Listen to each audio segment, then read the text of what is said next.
मोर प्रिय समस्त साथी समस्त को सकाळर अभिवादन। नूतन सकाळर नूतन गल्प पसरा पुणी थे अन्य एक भिन्न स्वादर गल्प मु आपण मानक आगे उपस्थापन करने को जाऊँगी। आशा रखुछि आपण माने अनेक संख्यार यही गल्प को पढ़ी आनंद उपभोग करने संगे संगे निज निज मत रखिए। गल्पटीर नाम मूल्य पतनर मृत्यु घंटा।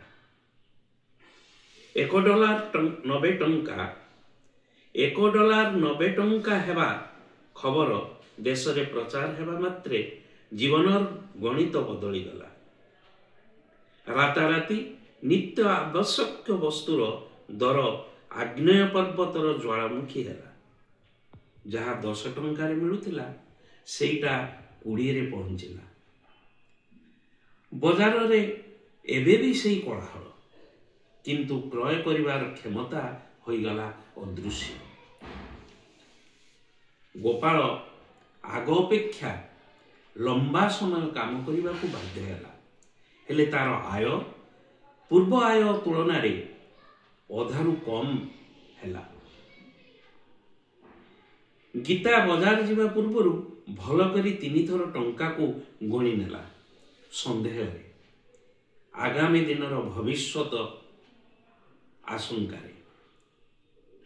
गीता भांगी जाइथिबा स्वर रे कहिला, टंका बदली नहीं सत किंतु बदली जाइछि जीवन। जीवन विषम महंगा हो जाइछि। पिलामानंको खाद्य पोशाक रे खर्च काट सांग को सबुथिरे बय संतुलन करने को पड़ा। स्वप्न हो गला दूसर। लोकंक मनरे क्रोध बढ़िबारे लागिला। नीरव देश एबे स्वर खोजुछि न्याय समानता और परिवर्तन पाई। धन्यवाद आपण मानकु समस्त को पुणी थरे आगामी दिन अन्य एक गल्प पसरा आपण आगे उपस्थापन करी।